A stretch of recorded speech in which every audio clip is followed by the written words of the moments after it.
You know, if you have an office, you may have a Keurig, all kinds of stuff, right? You make it in a pot, you may have your own French press. But recently I headed over to Ferndale where I got a real lesson in the right way to have the right coffee. Chazzano Coffee.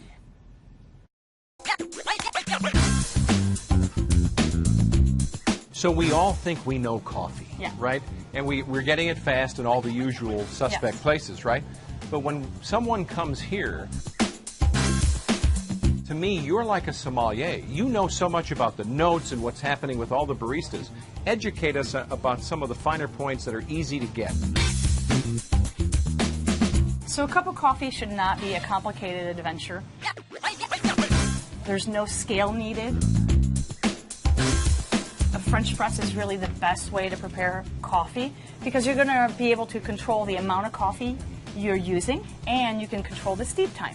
The bolder flavors come out and you can really get a lot more flavor profiles. We've got 1,500 flavor profiles in coffee as opposed to 750 for wine. So there's a lot of profiles, anywhere from nutty to fruity. We have things that are floral like jasmine. One of the things about coffee is we're constantly battling two things. The astringency of the coffee, the bitter bite that you get at the tip of your tongue. You get that puckery taste, and that's acidity from the oil becoming rancid. And the second thing we're fighting is staleness, and I think you were mentioning that your throat gets dry. And part of what happens is when coffee gets stale, it creates a dry tongue effect when you drink it. So people that think they don't love coffee and they're adding cream and sugar, my notion is that they're actually doing that because they're masking what they intuitively know is not good. We obviously have a little bit of coffee, sugar, etc. But we have a nice little sign Splendid that says, equal, don't make me come down here.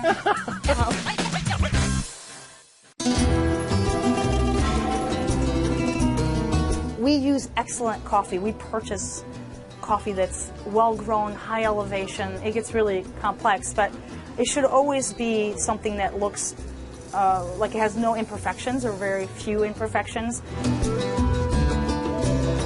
We want people to come here, and we want them to see what it looks like because coffee should be an experience that's tactile and, all the senses are being used. So what countries are represented here? This is the birthplace of coffee, in our opinion, and this is called Ethiopia Harar. We say this is the coffee God drinks. We've got Brazil Cerrado, which is what you're drinking. That's what I have. Mexico Chiapas. We have Nicaragua Jinotega. Sumatra Mandeling. This is Ethiopia Yirgacheffe, one of the smallest beans that we get in. What should we know or be looking for in our coffee? First thing you should know is the time it was roasted, not when it expires. How far away from roasting date should we be? You've got 2.5 weeks optimal time for coffee. So you should also know what roast quality. Obviously, the darker I go, the more of that burnt quality people talk about you're going to get because that's what's happening. But boldness really has to do with the way the flavors come out on your tongue, on your palate. Body has to do with how it feels in your mouth. What can I singularly request that's going to make that coffee drink or latte better? What would I ask them to do or not do? You would ask him to buy Chazzano coffee. Okay. Oh, yeah. Well, joining us today is Julie Marcos and Katy Haggis. Good to see you. Thank you for having us. Here, ladies. This is so wild because you really you've forgotten more about coffee than we know, and for most of us, we just want to know, is it a good decade? And you're saying we need to stay within 2.5 weeks of roasting. That's correct. So much for us to think about here. So in the piece, you heard about a French press as being the best way to prepare coffee.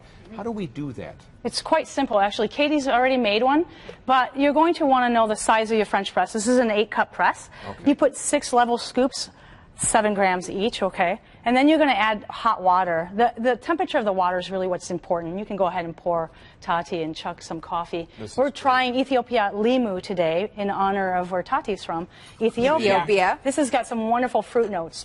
So the gist of it is coffee is not a complicated thing. You need a French press, some great coffee, and some hot water. And you need to know to steep it. You steep it depending on how you grind it. We grind it a little less coarse than most places. So we can make the time from 4 minutes down to 3 minutes to 2.5 if we want to. If you oversteep, you're going to lose some of the quality that these beans offer us. Limu should have a fruit note. It should be wonderfully smooth, and you can slurp it like a wine, so you don't burn yourself, because the temperature is important. It's 205 degrees. Yeah. So the gist of it is simplicity. Coffee should not be complicated. You do not need a scale. You do not need a $400 machine. You just need to know how to make a French press. That's really a preferred way. Those are cheap to get relatively. We sell them. You can get them, all sorts of other stores. Some of us use a French press already. Now, we're going to talk about cold brew. And let me tell you, my experience until I was at your store was the idea that you ask for a cold brew in some places, they just run maybe coffee through a French press, right over ice. That's it. It's on the rocks. Yours is a whole different deal. That's correct. So we want to make sure that no coffee is being abused, so to speak. You should not get a cold brew that's been hot steeped and chilled.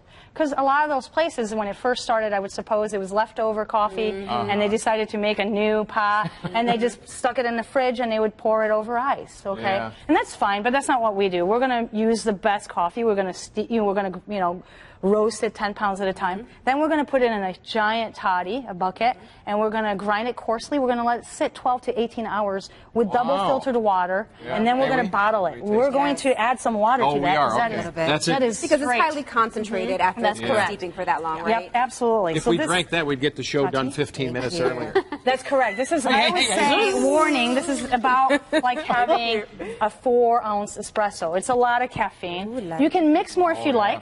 Wow. But just be aware you may get a little bit of a This is jolt. delicious. Okay. All right, so let's tell everybody where we can find Chazzano's coffee. Chazzano Coffee Roasters is located at 1737 East 9 Mile Road in Ferndale. The easiest way to remember is we're the last light east of Ferndale, of Woodward. We're right by 75. If you're coming from south, don't turn on red. They'll ticket you. But come on in. We're open 7 to 6 every day. Delightful store. Friday at 4. We're closed Saturdays. That is the hardest thing to remember about Chazzano Coffee Roasters. The easiest way to remember is we are Jewish owned by a conservative family. There you we go. Don't work on the Sabbath. That's Good to see you. Easy. Good to have you both here. Thank you so Thanks much again. for being here. Thank Nice you. to see you. I'm drinking the coffee soda after this. We'll be right back with more Live in the D, but first, here's a Local 4 News update.